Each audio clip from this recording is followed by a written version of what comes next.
first one,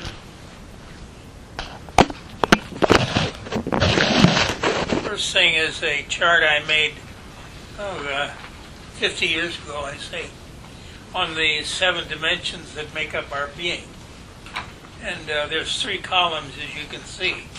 We're only concerned ourselves with the middle column and the upper part of the column on the left.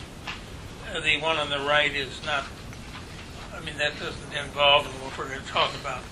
We're talking tonight of the intuition. That's a very mysterious faculty, the intuition. It's difficult to explain. We don't know where it comes from. We don't know sometimes exactly what it's telling us. But that's what we're talking about tonight, is the intuition. As we move up this chart, in the Bible it said we're made up of body, soul, and spirit. That's true. But in theosophical thought, or thought of the wisdom tradition, the body is made up of the 3 lower elements here in the middle column. One is the corporeal being, one is the linga sarira, and then the prana, which energizes the physical body. So we have the physical body at the bottom, the astral body next, and then we have the energy that energizes the body, and then we have the kamic principle, which is our emotional thing. Now those things we all share with the animal world. Everything is the same as we are in the animal world. In the last 4, or the lower 4 principles, we share with the animals. But when you get into the next element, we leave that behind. We start getting into metaphysics. The other is all physical. But at the 5th going up, the manas, we start getting into metaphysics. And the manas, the mind, or the intellect as we know it, that's the 3rd principle from the top. Then the Buddhic principle, the corresponding thing to the left of that, is what we're talking about, the intuition. The intuition, called the process of silent, what do I call it? Acknowledgement. It's acknowledgement. That's what I called it 50 years ago. I guess I can still call it the same thing. But the intuition is very odd because we passed from the objective world to the subjective. When we go out the door here, we deal with the objective world. The world we see, the world we touch, balancing our bank account, going to work, buying a car, those things are all objective. But when you get into the 6th principle, the 2nd from the top, that's when you get into the subjective world, us, within. Our moral self and our spiritual self gets in at that point. And of course, the top principle is the contact with universal principles. It's the thing that makes us universal. It's the divine spark within all life, is represented by that top one called the Atma, which means the true self. The true self is the Atmic principle at the top of the chart. Now, if we go to the left, the lower R have to do with the 5 senses: smell, taste, sight, and touch, and hearing. These are all physical. But then we get into the intuition. We again get into the subjective. That's the subjective. And it is the voice of spirituality.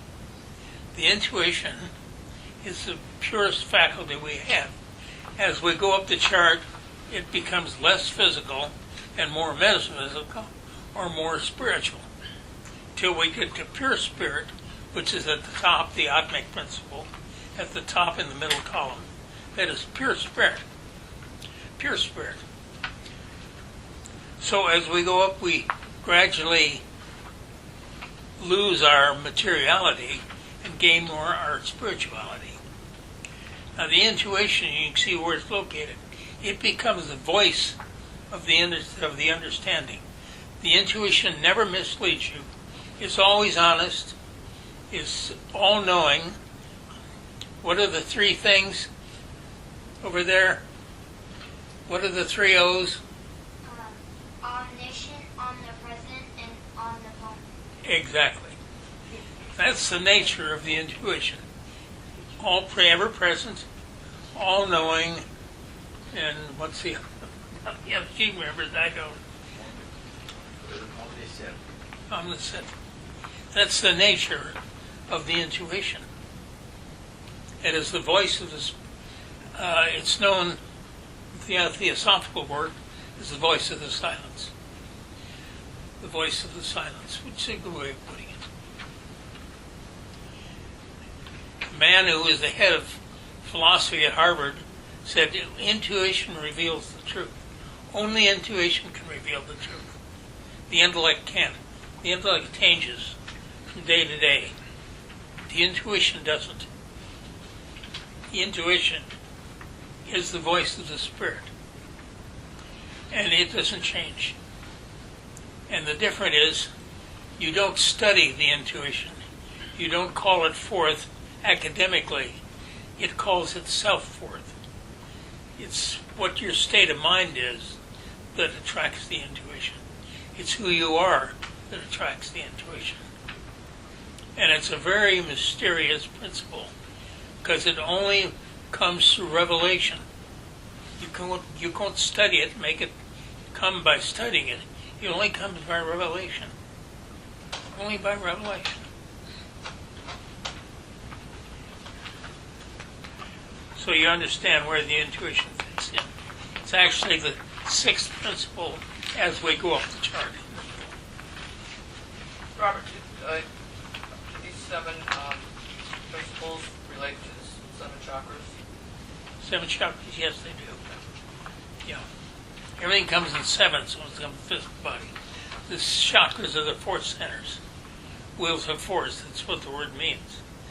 And it's represented in the body by nerve plexuses. So you have seven nerve plexuses.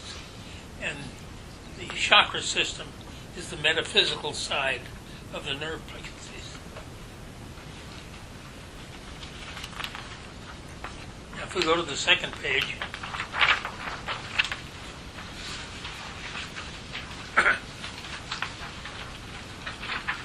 we're dealing now with absolute truth.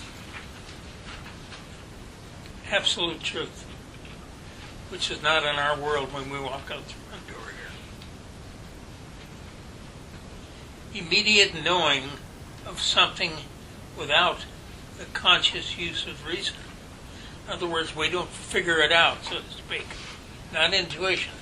We can figure out things intellectually, but not intuition. It doesn't work that way. It reveals itself when it wants to, and on its terms only, as Emerson said. Remember, we studied him last month. It only comes on its terms, because that's the way it has to be. It's a very powerful force, intuition. That's why it comes in a fleeting moment.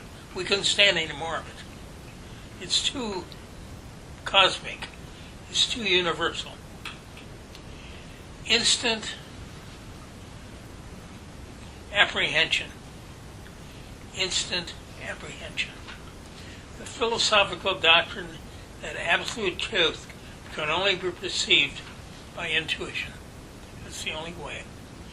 Now, I don't mean to brag, but I've had, at least I think I have, let's say, maybe 3 flashes of intuition. And I did this when I was deeply involved in making these charts, which I have about 30 of.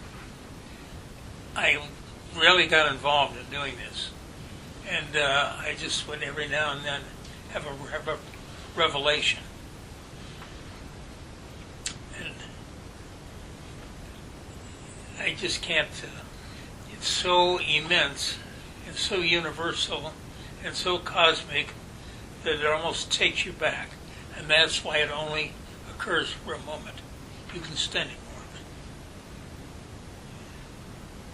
Many times it's called magic, and beyond words, it's the voice of God. I remember what Gandhi's mother taught him. She said, God is truth. Don't think it's anything physical. God is truth. That's the correct word for what God is. Truth. And it speaks by us, as I said, by revelation. A couple words are misspelled. Seeing clearly.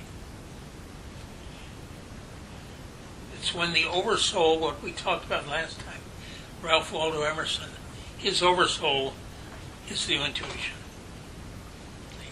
But he called it the oversoul. And it's when the universal mind mingles with our mind, that's in the intuition.